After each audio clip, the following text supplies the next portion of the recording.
দোস্ত, তোমরা যারা আজকে 365 দিনে কোনোদিন খোদার ফজরের নামাজ পড়লা না, তিনি যদি বলে ফেলে যে নাফরমান আর কোনোদিন তোরে আমি সেজদা দিতে দেব না, তোর কোন আব্বাই সেজদা দেওয়াইবে তোরে?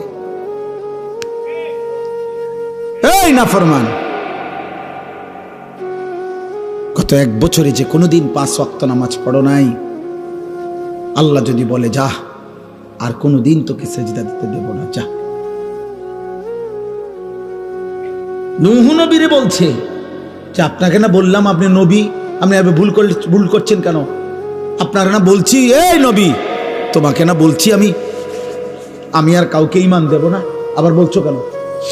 কোরআনুল কারীমের মধ্যে আছে বাপ, নূহ নবীর মতো নবী 950 বছর যে আল্লাহর দিকে ডাকছে মানুষকে, সেই নবী এবার আবার হাত তুলে বলছে আল্লাহ আমার ভুল হয়ে গেছে, আমি বিষয়টা বুঝি নাই, আমি সন্তানের অস্থিরতায়, আল্লাহ আমি আপনার ফয়সালার কথা আমার মনে নাই, আমার সন্তান জাহান্নামী হবে, এটা আমারে পাগল বানায় ফেলছে, এটা আমারে অস্থির বানায় ফেলছে, আমারে ভুলায় দিছে আপনার কথা, আপনি আমারে মাফ করে দেন।